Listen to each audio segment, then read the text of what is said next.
It was on a moment ago.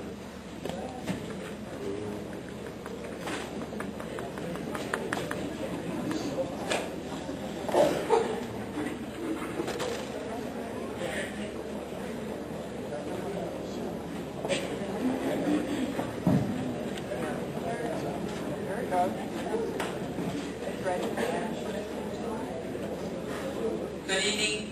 Can you hear me now? No? Yeah. Okay, I'll speak up then.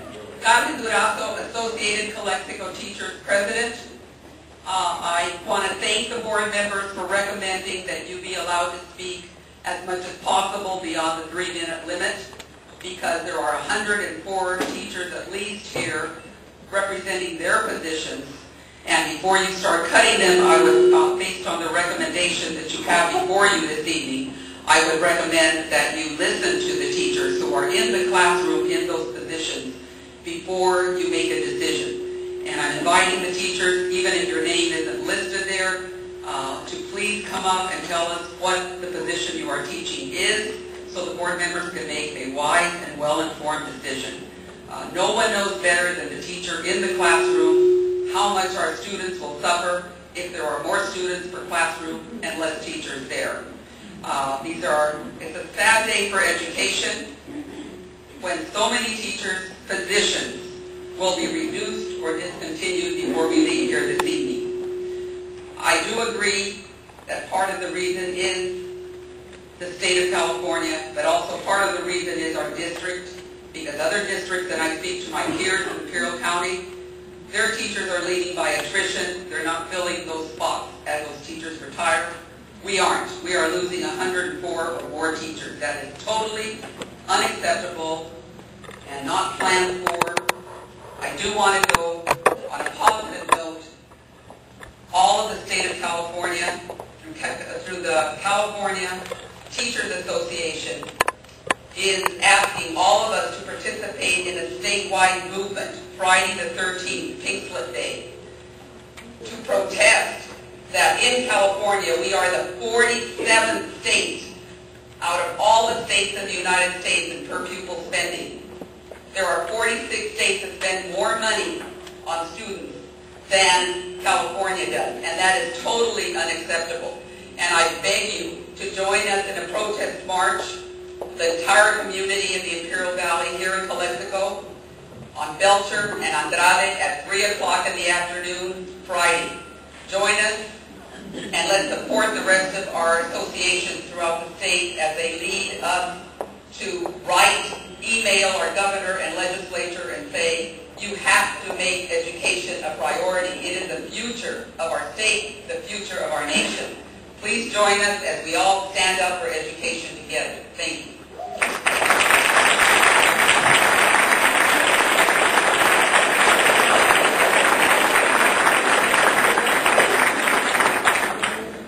Thank you, Ms. Durazo. Next speaker would be Ms. Maria Bravo.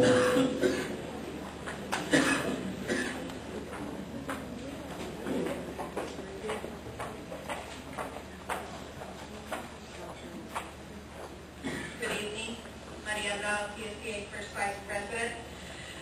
At this moment, I come on behalf of CSPA in requesting the Budget Advisory Committee meeting minutes.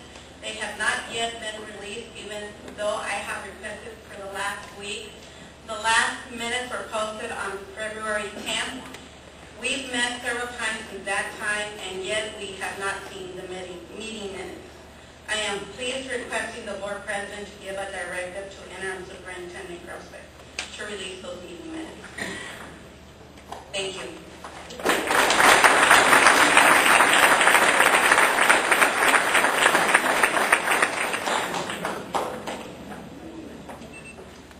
Next is Ms. Sandra Mendoza.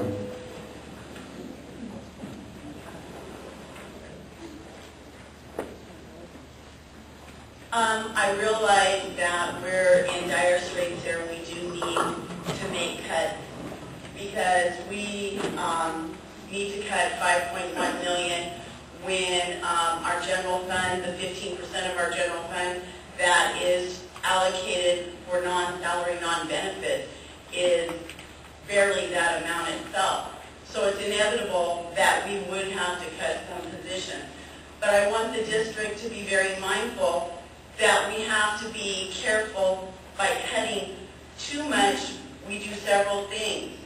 Here we have 104.5 positions. I think that's overkill, and I wouldn't be surprised to see 150, 199 pink slips go out. Remember, test scores are directly related to teacher morale, and I understand why it's being done, but the board and the district has to work very hard, very quickly, to let these teachers know as soon as possible, the ones who are not really being let go. And waiting till August is not acceptable. It causes a lot of stress on the community. It causes a lot of stress in the classroom.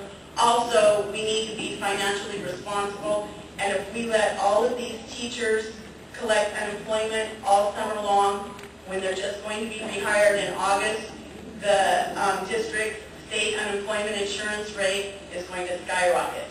So to be fiscally responsible, we need to let as many teachers as possible know as soon as possible for test scores that they're going to be rehired, and for sure by June 10th. Actually, the test scores are almost more important than our state unemployment insurance rate.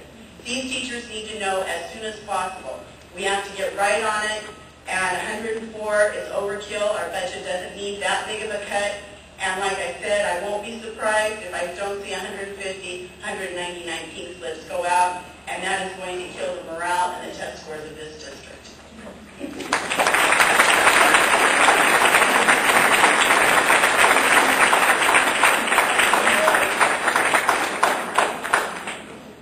Ms. Frances Cañez.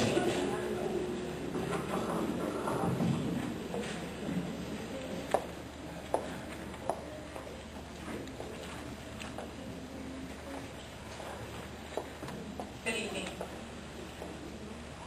I just want to